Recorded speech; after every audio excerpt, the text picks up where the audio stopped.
sharing healing truths. I think they are healing as we talk together about these truths. Our next speaker is Dr. Muhammad Ali Shomali. Dr. Shomali graduated from the Islamic Seminary and holds a bachelor's and master's degree in Western philosophy from the University of Tehran, as well as a PhD in philosophy from the University of Manchester.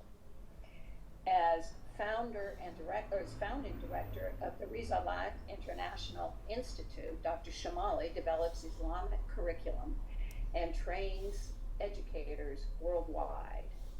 He has led seminars and courses in over 60 countries cities across Asia, Europe, North Africa, and South America. He also serves as editor-in-chief of Spiritual Quest, a biannual journal of ethics and spirituality. With more than 25 years of active participation in Muslim-Christian dialogue, Dr. Shomali has appeared on interfaith panels in over 30 countries. His authored works include Ethical Relativism, Self-Knowledge, Shia Islam, Origins, Faith and Practice, Unity of God, and Unity in God. He has supervised key textbooks and co-edited volumes in Catholic Shia and Protestant Shia dialogue. Welcome to you, Dr. Shomali. Thank you very much. Thank you. In the name of God, the compassionate, the merciful, I am very happy and grateful to God for giving me this blessing to share with you this platform and also to be with our dear viewers online. I thank organizers for taking this initiative to plan such a relevant topic for discussion. Since our time is very short, I would like to share with you what can be more like an outline for further, work and research. I have been talking about peace in Islam in different ways and different, places.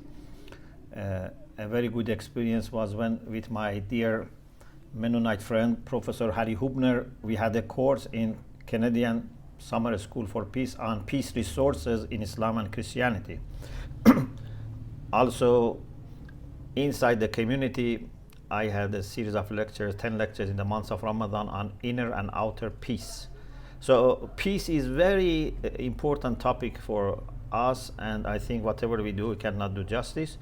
But tonight I want to share what can be an outline for another work on peace that hopefully in future I hope I can complete. As we heard from our dear friend Dr. Lando, in Islam and also in Judaism, peace is one of the names of God. God is described as As-Salam. Also, peace is the quality of heaven. Heaven is Darus Salam, the abode of peace. And in the whole year, the most sacred night, which is the night of measure or might, Laylatul Qadr, is described as Salamun hiya hatta matla al-fajr, the night which is peaceful. And this shows that how important it is to be achieving peace and offering peace. In every scenario, the Qur'an tells us about salutations or greetings of peace in this world, after death, before the day of judgment, in the time of entering heaven, inside heaven, greetings of peace are offered. But what is maybe more than anything else interesting for me and triggering my curiosity is the verse which says that those who follow the Qur'an, God will show them the ways of peace. يهدي به الله من اتبع رضوانه سبل السلام. This verse, I think, is very exceptional because it says that the whole idea of following the Quran is to learn subul salam, ways of peace. So the Quran teaches us how to achieve peace inside, how to achieve peace in family, in neighborhood, in the community, and in the larger society. So every understanding of the Quran which would not put peace as the main aim of the Quran is not doing justice, let alone if that understanding is actually presenting the Quran as a book of war. Whether Muslims or non-Muslims, if they make such a mistake, is a terrible mistake. The Quran is the book of peace and offers the ways of peace. In every scenario of life, in every corner of life, if we follow the Quran, we should gain peace and tranquility. So, what are the main roots of peace? How we can build peace, which is the theme of tonight. I think truth, justice, and dignity. These three concepts, which are fundamentally important in Islamic theology, and we can talk about them, for many sessions. And I have actually had the blessing of giving lectures on all of them intensively. Truth is very important. We cannot be committed to the truth and then allow ourselves to disregard the rights of others, to want to invade or misappropriate. Then justice, which is very closely connected to the truth. With justice, we can have enduring peace. Maybe with injustice, if you have power, you can silence people, you can silence your enemies or the people that you are oppressing and have some peace. But peace without justice either is not achieved or it will not last too long. Peace should be established on truth, on justice, and dignity. If you want to have tranquility and inner peace, you should have a great sense of honor for yourself and for others. And if you want to establish peace outside, also you should act as a dignified person who honors others.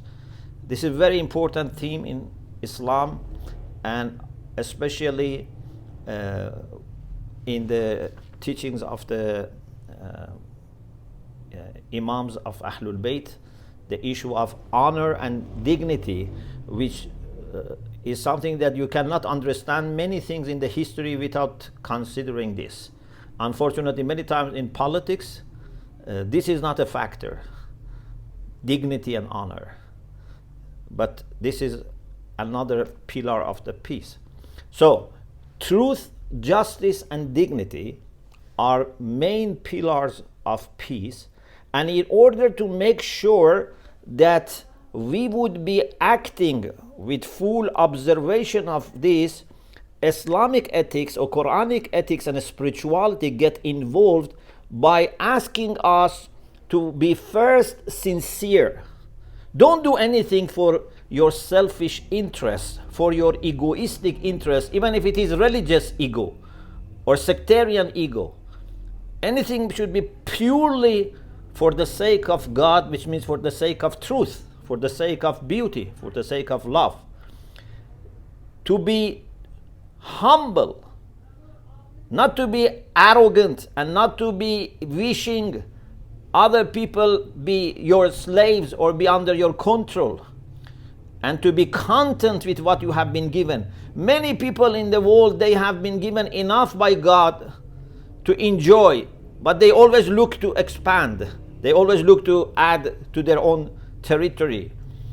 So, with encouraging people to be sincere, to be humble, to be truthful, to be content, the whole system of ethics and spirituality comes to serve the pillars of peace. Many people may say, okay, we want to observe truth, we want to observe justice, we want to observe dignity. But without a spirituality, without ethical life, you will fail. You cannot be committed to truth when your own selfish interest clouds your mind and clouds your decision.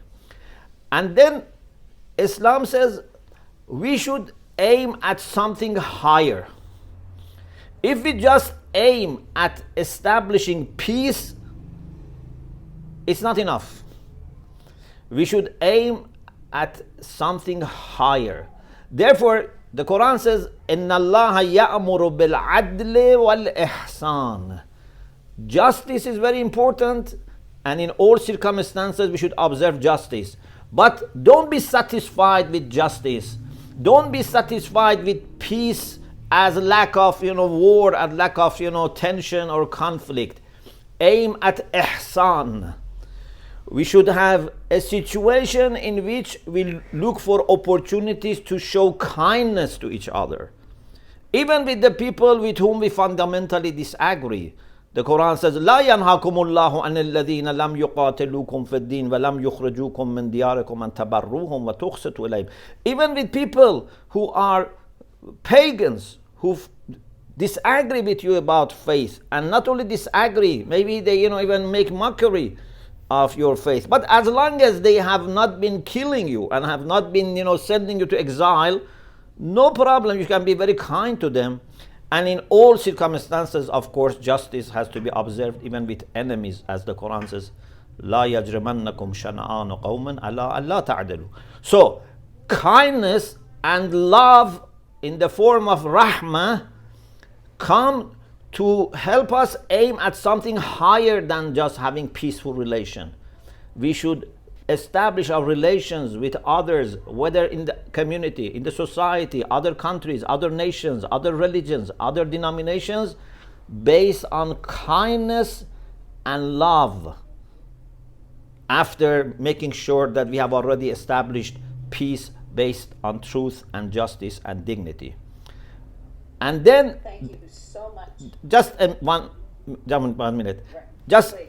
And how we can also make sure that human relations are built on mutual understanding. This is another aspect that the Quran talks about it, and I don't have time. How we should avoid misunderstanding and ignorance by listening, by talking, by arguing with wisdom. Indeed, when it comes to the people of the book, the Quran says you must argue with them بالتي هي أحسن لا تجادلوا أهل الكتاب إلا بالتي أحسن. In the most beautiful way. If we learn to listen and talk with kindness and argue in the most beautiful way, then we will also make sure that we are both on the same page, and then within those theological and spiritual and ethical parameters, I think we can have peace in every aspect of our life. Thank you very much. Thank you very much, Dr. Thank you. Shomali. Thank you. My heart is full of peace. Very good. This is a wonderful discussion, and we're a little short on time, but what I suggest